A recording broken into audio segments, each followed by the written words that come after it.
Hey guys, so this is just a video on how to remove Desktop.ini. If you've got this, you might be wondering, like I was, why is it here? How did it get here? How did I make it go away?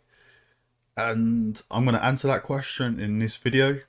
So, the first thing you need to do is go onto the Windows button in the bottom left here and left click it, then type in this PC and left click on where it says this PC in the top left of the screen. Okay, and then the thing you need to do is double click on desktop and go on to view just here in the top left and go to the right a little and you'll see three checkboxes. The one you need to uncheck is hidden items. And as you can see, Desktop.ini has disappeared. So we can close this window now.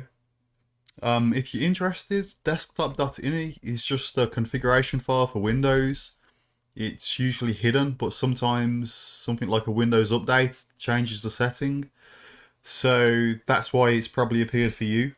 But it's completely okay to uncheck hidden items. You can delete it yourself, but it does just come back on its own, which is what I found out.